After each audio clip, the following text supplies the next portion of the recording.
You ready for this? All right.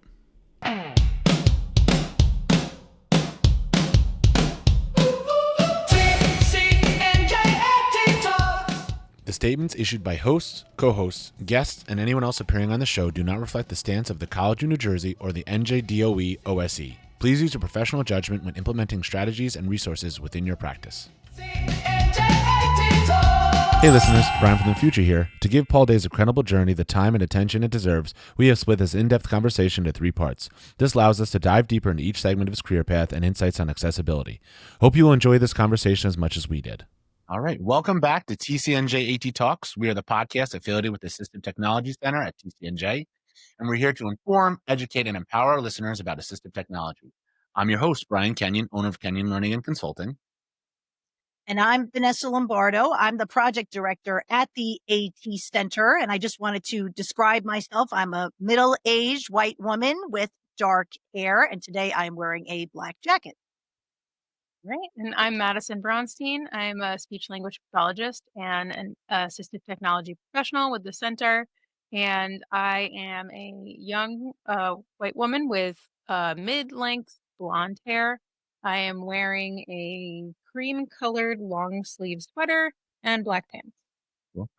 And I forgot to introduce myself or tell you what I was wearing. It's kind of like we're doing a fit check. We had done that on our last podcast, right, with Melissa. And so this is Brian again. I have a buzz cut. I have a full short beard. I'm wearing a blue, white, and checkered short-sleeved, button-down tan pants and grayish kind of shoes, sneakers. And so today, we're focused on career paths and accessibility, specifically highlighting the authentic career journeys and lived experiences of professionals with disabilities. This episode is dedicated to amplifying these voices to show the value of diverse perspectives in building an equitable workforce. We're thrilled to be joined by Paul Daye. And I am super excited to talk to Paul. Paul and I have worked together. So this is a real treat. And I know you all are really going to enjoy our conversation. Throughout Paul's personal and professional life, he's been a dedicated advocate for individuals with disabilities. His very impressive career trajectory includes starting out as a disability youth coordinator at an independent living center, serving as the Partners in Policymaking Program Coordinator for the New Jersey Council on Developmental Disabilities. He worked as an assistive technology trainer and as an accessibility tester with Verizon Wireless. And Paul is currently excelling as a lead accessibility analyst on Visa's accessibility team. And like us, he is a fellow New Jersey resident. So, Paul, welcome to the show and introduce yourself. Thank you guys for having me on. It's a honor and a pleasure to be here. I will give you my fit. I guess the best I can. Fit check. Trying to keep up with the times. You guys can fill in the gaps anywhere. Well, I'm a light skin male, about 21 years old. Nah, just joking. Go with it. I shaved off the facial hair as much as I could today, so I am much more clean shaven than I usually am. I'm wearing a button-down shirt. I can't remember what color this one was. I had the kids pick it out for me. And I have my hair tied back. What you probably can't really see that well. So that's me. Good. Do you want to give us a little background about yourself, where you came from? Yeah. Well, I can tell you about my early sort of journey. I am originally born in Jamaica and came to the United States at the age of 2 to get treatment for retinoblastoma. And I ended up completely losing my sight by the age of 4. So I was totally blind, and I've gone through school, as a totally blind individual. And being raised, I was always raised to be independent and sort of not treated any different than my fellow siblings. At the time, there was 4 of us, and then throughout my life, 4 more came along. So I come from a large family, and I was always sort of independent, sort of rebellious, not wanting to sort of stay at home or take no for an answer. Somebody told me I couldn't do something that was just not an option for me. I made sure that throughout my life I was maintained very, very competitive. Or yeah, I'm a very competitive person, so I play a lot of sports. Hung out with my friends. Tried my best to excel in school. Wasn't always the best student when I needed to be, but just like any other kid. But Exactly. I had people always tell me that I had the ability and that I was smart, and but when time came down for me to apply myself, I could definitely apply myself. Always had a curiosity. That's one thing that still sticks with me today. I'm always curious. I always went out and sought learning. I always read a lot. I was very curious. So I know a lot about, well, a little bit about a lot of things, right? You can say. So yeah, I think I annoy people sometimes that I'm, them around, because they'll mention something and I can say something about it and they're like, oh, you think you know it all? I'm like, nah, I'm just very curious, dude. So like, if you mention something about like the right temperature of a steak, like I could tell you about that because for some reason I wanted to go know about it. Or like, you know, how do whales reproduce? Like I'll go read about it because I'm sitting there on the couch. I'm thinking like, how does that happen? Right. Or, and I'll go read about it. And I think a part of that is because I can't see. Right. So there's a lot of things like I need to go learn about. People say, oh, it has Gothic architecture. I'm like, what is Gothic architecture? I got to go read about it. Right. I got to go ask somebody and go find that information out. So, to sort of supplement that, like there's a lot of stuff I have to go find out exactly what the heck my peers are talking about. So that's sort of where that comes from. That's sort of how it's built me up throughout my career trajectory as well. Like I've gone and I've learned a lot about a lot of different careers because there are some things I knew that or I wasn't going to be able to do, although I wanted to do them. So that sort of helped me out through my journey, through high school, through college, and then through all the different careers that I have had. And I can go to more details if you want, but no, I can go on and on. So that's good. And I actually want to talk to Vanessa. When I first interviewed you on this podcast, you said your superpower would be curiosity, right?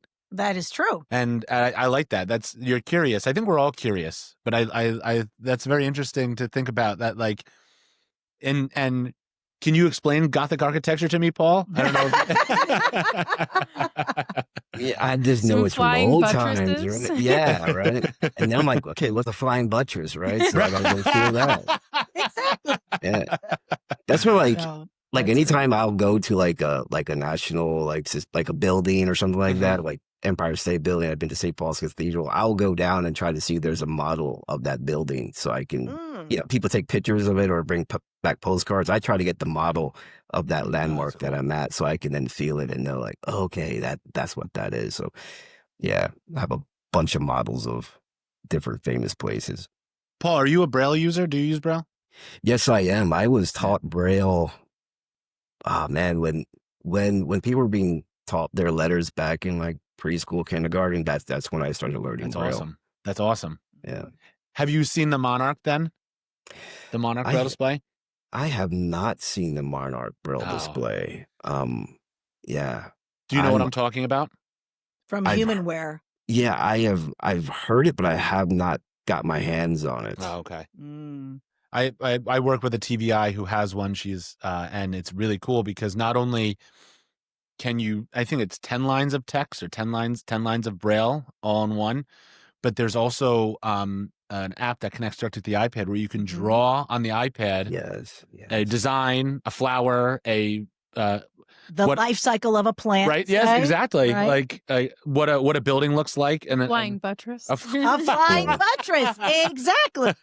And then on the Monarch, it's got that tactile graphic. And it's right there, and you can it's then amazing. You can then feel it. Yeah, I miss my assistive technology days when I got to play with all that good stuff. Mhm. Right? Now all I can do is read about it and wish I could afford it. Yeah, that one's $17,000. I think. Yeah. Oof. Yeah. No way. I got to All touch the graffiti a long time ago when that was coming out. I think that was a collaboration between the printing house and I forget who else. And that one was cool too. It's like around graphics for that one. Was the graffiti similar? It was a multi-cell braille display. Yeah, but this one was geared more towards like graphics. But it was like multi-dot. Yeah, it was like a whole display of like refreshable dots that could pop up, and it can display like maps and artwork and cool. Very cool. Pretty cool. Cool. All right, good. Thanks for that introduction. And so now we're going to get into, we do a mailbag each week, and Paul. And so, Madison, what do you have for us? All right. So this question comes from a listener named Karen. She is a high school case manager, and she writes, "Hi, team. I work with several students who are highly skilled with their assistive technology, but they're very anxious about transitioning to the workforce. I worry that companies won't have the right software or that they'll be seen as a burden when asking for accommodations. What advice can you give me to help them build confidence, and what does a career in accessibility actually look like?" That's a great question, and I think a perfect segue. Paul, I'd like to get your perspective on this one. What do you think? What can she tell her students? I think one of the most important things to sort of tell them is the technology is, and it levels the playing field, right? Like if you're going to get any type of job out here, especially like in the corporate world, you have to have or be up on your technology. I spend an enormous amount of my day on a computer using JAWS and using other softwares that are out there. You just also have to remember that it's okay to sort of be wary or afraid of what's going to happen when you go out there and seek employment, right? Like what's the company going to think? Are they going to hire you? But you just got to remember or tell them one thing, that you have protections, right? There's laws that prevent against discrimination. It's going to be pretty hard for a large company to claim undue burden when all you're asking for is freedom sign, like JAWS, right? Right. That's not going to cause an undue burden for a company. And nowadays, most of these large companies or career type focused companies have some sort of accommodation process there. You can go onto their website and sort of do research and see what their accommodation process is. You can start that accommodations process from the interview, right from the interview part of your journey. And the same way that you're going to have to use these same type of skills when you start going into college, right? And you may even find it a little bit hard. Well, I'm speaking back to when I started college in the late 90s, early 2000s. I don't think there were a lot of quote unquote accessibility offices and stuff like that there, right? I was the first blind person to attend my college, so can you imagine the struggles and learnings that we had to all go through? Just letting them know what software I needed. So I think the bottom line is know your rights, right? What you're legally obligated to have. Be an advocate for yourself. Know exactly what you need so you can tell them this is exactly what I need to be able to do this job. Don't leave it up to them to figure out, okay, you say you have a visual impairment, then what can we get you? Like, what do you need? Because they may not know. So come with exactly what your needs are, and then advocate for yourself and you'll get what you need. Um, and that's all you can really do in life, right? Is try. Yeah, that makes a lot of sense to me. And Paul, you and I have talked over the years about some of this in terms of confidence, but being able to also know what you're good at, right? So like leaning into your strengths, especially in this interview process, like thinking about obviously the technology and of course getting better at that and knowing what you need, but also being able to articulate what your strengths are and then using the technology to accomplish that. So I think some of that confidence can come from knowing your strengths and being to articulate them. Yeah. Yeah. Good. Good. All right. I think we have actually a second mailbag. So we have a question that comes from a parent named David. His question is, my high school son is visually impaired and interested in a career working in tech accessibility. What specific high-tech skills or even soft skills like self-advocacy should he be mastering now to ensure he is competitive and ready for that type of high-level workforce transition? And I mean, the soft skills, they've been kind of even rebranded a little bit, like there's kind of nothing soft about them. Working Yeah. with people is Right. anything but soft. But Paul, what would you say for, this parent who has a student who's, really interested in working in this field? Yeah. I mean, first I would say I'm going to break that out into two parts, right? I'm going to take it first. I'm going to take the visual impairment out of the equation first and just approach him as a student, right? As a person. So Absolutely. the same type of skills that you would tell the person that could totally see, um, the skills that they would need. You need to have good interpersonal skills, good, and that again goes into communications. You need verbal communications, writing skills, planning, right? Strategic planning. You got to be flexible. Um, you got to be able to work well under pressure. You got to be able to work well on tight deadlines. You got to be able to um, know that you're going to hit barriers and how to problem solve, and then work across multiple teams and cross functional teams. So any of those type of skills that'll help you get there, right?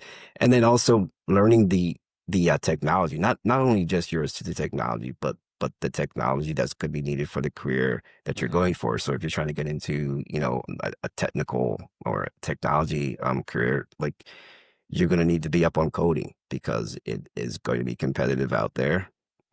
Dev is a very competitive field. You're not only competing with, um, people that you may be going to college with that are in your class, but you're competing on a global scale when it comes to dev, right? A lot of it's offshore, or, onshore, but part of your team could be here with you in the States and the rest of it could be in India or it could be in Poland, so learn as much coding language as you can, maybe learn more than one coding language. Yeah. Keep up on what's the up and coming coding language.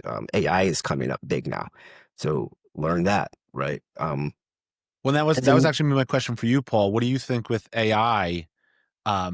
Like I've coded a few websites now using only AI, and while I look through the code for when I need to change things, I don't really know the HTML or the JavaScript or the CSS, but it's still creating really good websites. What do you think about AI for coding, and what are they calling that now?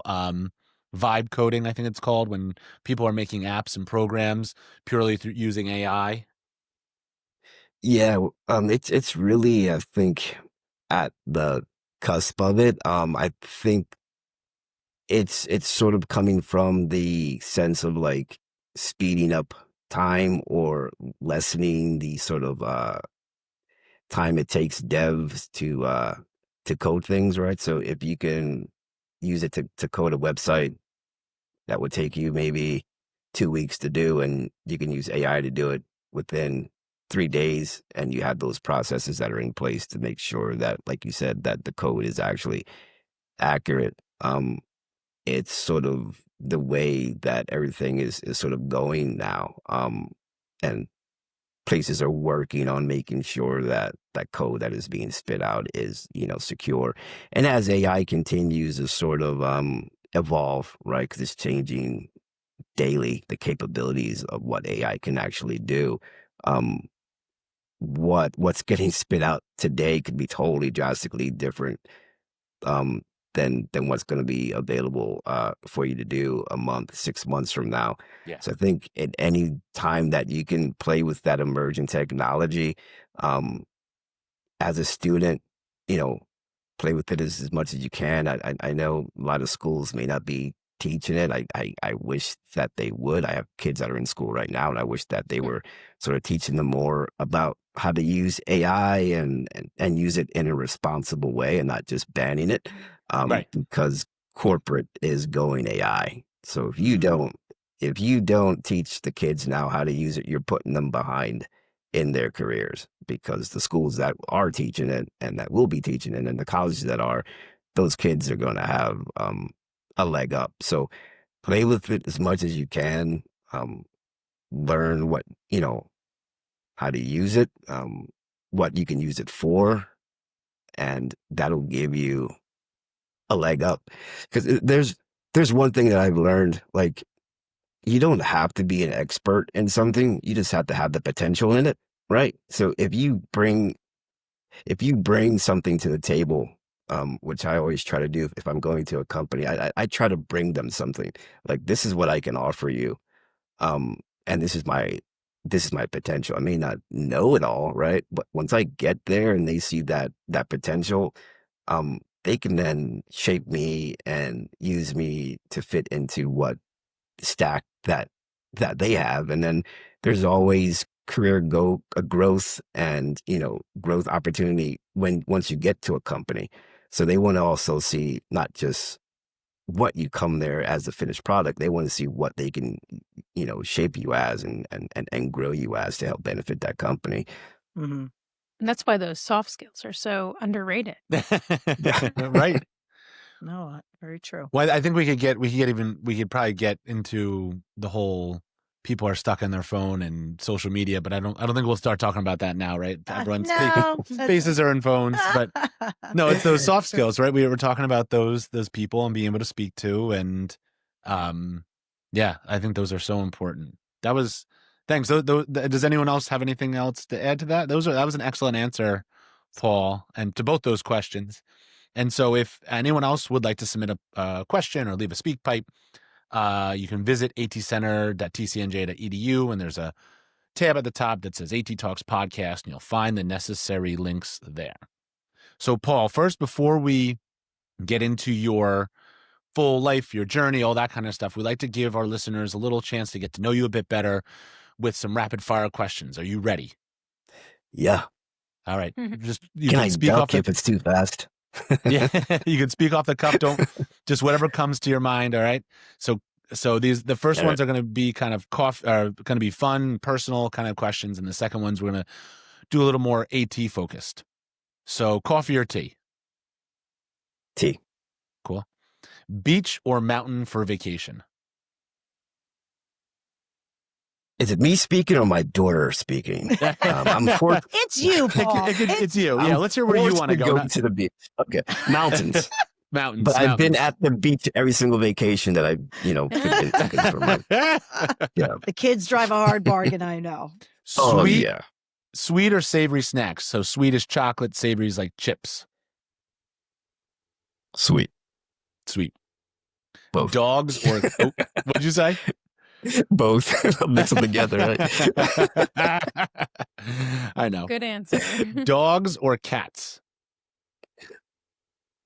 Cats. Cool. I saw that I briefly read you have a kitten, or am I making that up? Yeah, just adopted him in end of September. Oh. What's his name? Yeah. Milo. He has 4 names. As they do. Yeah, he has 4. Why so many different names? Well, my wife says, because my wife is Spanish, she says that, he has to have 4 names So we Okay. gave him 4 names. So it's Milo, Lil Boo Boo, right? Venus, which is his name that he had at the shelter, and then Day as his last name. Yeah. I never knew what a Lil Boo Boo was at first. I thought they were like what is a Lil Boo Boo? Then I finally figured out what it was, and I'm like, you guys are gonna make me call this cat Lil Boo Boo because you keep saying it as a joke. So it stuck as his second name. How old are your kids that Yeah. they like the Labubu? How old are your children? Let's see. It's hard to keep track of them. 12 Yeah. and Okay. 16. All of them are going on like 25 and 30 though, because they, Well, I was going to say the Labubu. The Labubu is a big thing right now with the like 10, 11, 12-year-olds. It's the little it's a little creepy looking doll is the best way to explain it. Has a big huge smile and a lot of teeth. Yeah. Yeah, I had my oldest buy me one, so I had one back there in a box because like what is a Labubu? I'm like just hearing him keep saying this thing, and I'm like, all right, that curiosity again, right? Made me spend money to go get one. Like, okay, I must feel what this Labubu thing is, so I do have one now. They're the Beanie Babies of our kids' generation. That's what they are. They're really expensive. You can't find them, right? And now, in 10, 15 years, they're going to be worthless. Yes, yes. Someone's going to buy them up for their college for their college fund, and it's yeah. Cool. All right, favorite season. Used to be summer, but I think I like the spring now. I like that balance between hot and cold. Yeah, I like that. You coming out of the winter, the cold, and you're getting kind of warm, and yeah, I agree. Yeah. Everything's waking up. Yeah. We had talked a little bit off podcast, so I know you don't commute a ton, but even if you're just going for a drive or something like that, what do you like, podcast or music for a commute or for if you're going somewhere?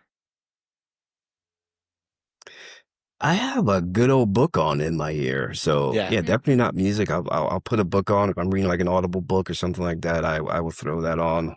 Cool. I always get accused of not listening because I have an open ear headphone, and I always will have a book playing in my ear as I walk around like Which ones the house. do you use?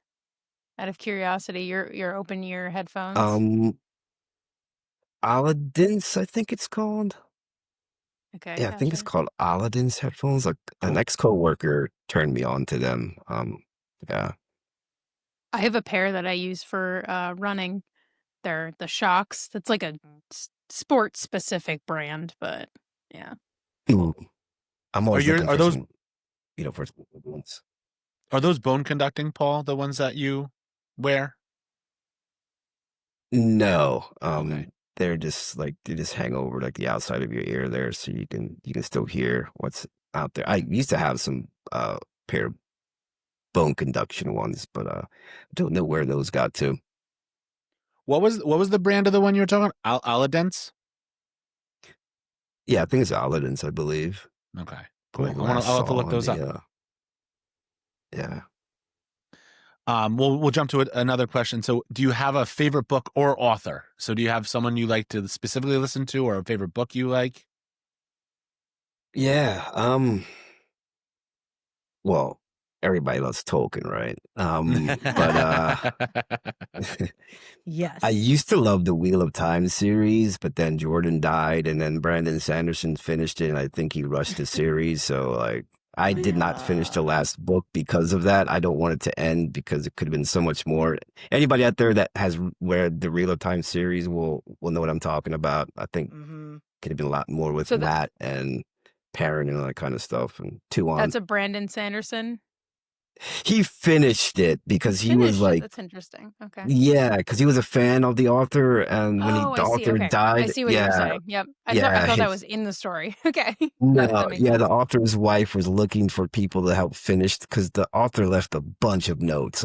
So that's why I know that there were a lot more was supposed to happen because he really planned everything out, but they sort of wrapped it up really quickly. But beyond Jordan, I like Terry Goodkind, the Sword of Truth series. and R.A. Salvatore, the Drizzt series, and well, I like all of the series actually, Are but these like particularly the fantasy Drizzt Do'Urden sci-fi? series. Yeah, they're Esque? fantasy Yep. books, but I read everything. I can Yeah. read fantasy to old westerns to military history, back to AI, technology books. I Mhm. like, yeah, my library has no rhyme or reason to it. Again, I that feel damn similar. curiosity. Yep. Yeah, That's me too. I I'll don't go fit from like in one box. Yeah. like one subject to like a completely opposite end of the spectrum. So Yeah, my awesome. wife laughs at me. She's like, "Weren't you just reading a book with cowboys in it? Now you're reading like now this spy is in like Poland jumping out of an airplane with like robots." Like, yeah, so like that's what I feel like today. So Call or text? depends who it is. Some people all you want to do is text them, right? You don't want that phone call, but some people, you want to hear that. You want that Paul, phone is that call. why you So only text me? You don't call me? Is that why? you're that what it is? you're always busy. I always want to hear your voice, but yeah, Well, 3 kids will do that to you, but I always have time. exactly.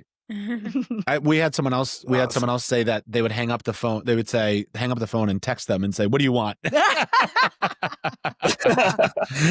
not that That's bad. No, yeah. I try my best. Like a lot of my New Year's resolutions for the past couple of years has been like be a better communicator with like friends and things like that. Because I'll think a lot about people like all the time. Like, oh man, I wonder how the person is doing. But with so much going on, you just don't get the time to pick the phone to say, hey, right? Yeah. So it's Right. like I tell people like if you really like wondering where I am, just give me a call because I would love to talk to you, but don't wait for me to like stop to pick up the phone because I want to do it like at the bottom of my staircase. I'm like, I wonder how so-and-so's doing. I'll call them. I walk up the steps and my brain is gone to something else. And I'm just like, you're such a bad person, I Paul. understand. Well, Yeah. it's the meme. It's the meme now. Like it's like you make plans with friends and then you cancel them. You make plans with friends. Oh, you cancel yes. them, and then you die. Right. Yeah. So I'm continuously working on that. My wife said, like, if she didn't live with me, I probably wouldn't call her. So she has said that to me. There you go. Cool. If you could have any superpower, what would it be?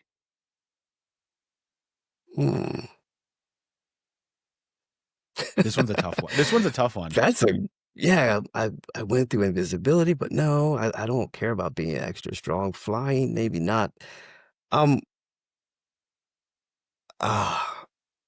Pre- Reading people's minds, maybe. Oh, being able to influence people. Oh, Okay. Yeah, because I Yep. think I could do good with that.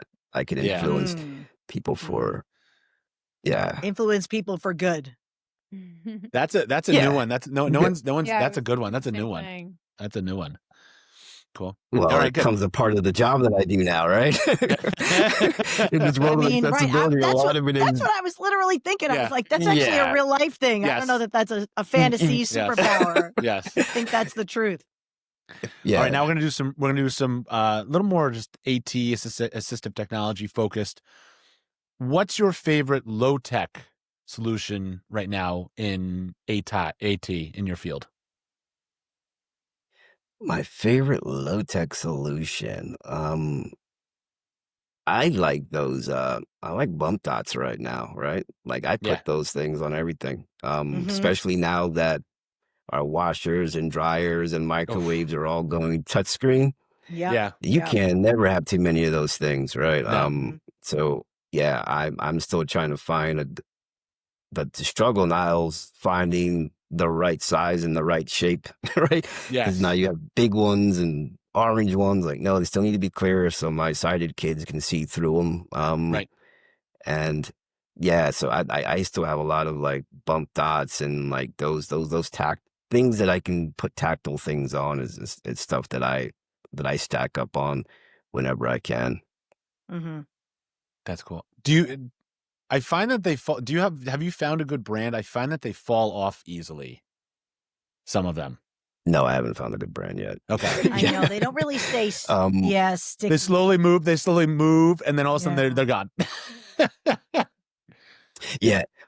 I will say the ones that have been working so far, I got a chance to go to the Microsoft lab in Seattle maybe like a year ago, and the ones that they have for the Surface and things like that, they have different shapes, and the ones that they sell, to put on the Surface, I've repurposed those for my washer and dryer, and those seem to have been sticking pretty good so That's far. cool. And you said they came directly from Microsoft? Yeah, Microsoft sells them as an accessory package for your Surface and stuff like that. It's meant to go like on your keyboard. But there's different. They have like lines. They have stars. They have like different tactile shapes and stuff like that. Different sheets I could choose from. Circles. And that's because also the Surface is like such a tight. When you close that keyboard, it's so tight to the screen, right? So they have to be very low profile. Right. Low profile, right? Cool. But still, and they're like a rubber type of feeling. So they've been sticking pretty good to my LG washer and dryer right now. I'll have to check those out. That's cool. Yeah, I had bump dots on them before, and they've just slid away and come off. Yep. Yeah. Yep. Probably get a little detergent on them, and all of a sudden the detergent gets underneath, and then all of a sudden they're gone. Yep. Yeah. What's the biggest myth you'd like to bust about corporate accessibility? That it's hard. It's not rocket science, guys. It's just really not rocket science. It's just making sure that that you're considering like everyone when you're thinking about like your internal processes and also your products, thinking about universal design, not thinking of accessibility as something separate that you have to sort of account for separately. If you think about it from the beginning, it becomes cheaper to implement, easier to implement when it's about to do corporate jargon here, but say BAU, which means business as usual. Sorry about that. I was trying to stay away from the acronyms. That's okay. Yeah. Well, and building, I think we talk about that a lot, building from the ground up. If it's easier to build it into it from the beginning than it is to go back and fix it later. Yeah, the retrofit. I was even thinking about like how I was talking about those the headphones, the external, whether they're bone conduction or not, how that's universal design, because it's not only helping people hear their environmental noises at the same time while they, have an audiobook on or they're listening to music, but also like, for someone who does use their site, like it's keeping people safe so that they can hear all those, even if they are using their site as well. Mm-hmm. Yeah. Okay, next one. What's the most exciting innovation you've seen recently? I love what AI is doing in the terms of assistive technology around identifying things. Like I have a pair of the Meta glasses. I love Be My Eyes. It's opening like the world to me, man. Like I'm able to like hold up the camera and like ask it questions about like the clothes that I'm wearing, what it can match to, decorations in my house. I'm able to like my imagination is the only thing that that's stopping it, right? So if I can imagine something, like I can use it for that, and so they've been pushing it past what it was originally sort of designed for, to get the information that I need from it and to help me as a tool in my day-to-day life. So I'm very excited about the potential around there, especially growing up. Like, I know we'll tackle this later, but I straddle sort of like that generation of the Braille writer, right, and the type and speak, to where now we have. I saw like the birth of JAWS to now where we have like iPhones and like, so I've gotten to see the evolution of of everything, right? The struggles and like the potential that's out there. I think it's, and because they may be students right now in high school, and it's all perspective, right? I would love Yeah. to be a student right now. Like if I Yeah. could go back and Mhm. do what I went through with what they have now, oh my God, I would just even be able to hang out, take an Uber somewhere. Like, dude, Yeah. I used to have to Mhm. take a train with no voice on it and like count stops and hope I don't fall asleep, or depend on a bus driver to tell me when I got to the right bus stop. Make sure that, hope that they didn't forget. It was tough. It Right. was, yeah, Yeah, all of the changes, and not only obviously the platforms like you mentioned, but like specifically the app Be My Eyes, like just every iteration, it just keeps getting better. Yeah. better. And the Yeah, user interface is just so intuitive. Like it's the whole thing is just, I think, increasing that accessibility overall. yeah. Yeah. I'm able That's to it. use it to help like read those crazy diagrams, like when you're trying to put things together and it's like all pictures. Mhm. And before I have to like struggle, like, with my kids that don't have patience, like, okay, where does this piece go? Like, well, I don't, like, look, I'm trying to put your computer desk together. You're not going to help me. Like, Sure. but now I Right. can just aim the camera at it and have a conversation with it. And it like, I can figure it out and put things together independently now. Like, my kids tell me I should start a YouTube channel because I put like Yes. so much things together, like these complicated things. And they're like, you should record that. I was like, well, if I only had the time, Yes. but Right, Yeah. my right. motivation is not to become a YouTube star. You could be a task rabbit trainer. Yeah. There you go. See, do we have a career for you? Awesome. And then lastly, one word to describe the future of your field. Innovation. Yeah. I think innovation lies within our field. It honestly does. And the companies that realize that are going to be the companies that are going to profit from it. Yeah. And it might seem wrong to say profit because we're speaking about like people's lives and things like that. But hey, if you're in corporate, you're there for profit.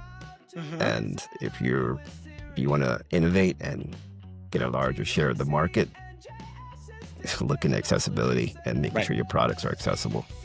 Definitely. Right. There's a certain percentage of people who are not able to access things. And if you can innovate and allow those people to access those things, then you've just grown your market share. Absolutely. Well, and also people who support people who have disabilities, or people who just feel compelled to support Right. organizations that put accessibility at the forefront. Right. So it's really wide open for sure. And that's a wrap on another episode of AT Talks. A huge thank you to all of our listeners for tuning in. We love making this podcast and building this community with all of you. Remember, the conversation doesn't end here. The team at the Assistive Technology Center at TCNJ is dedicated to supporting educators across New Jersey.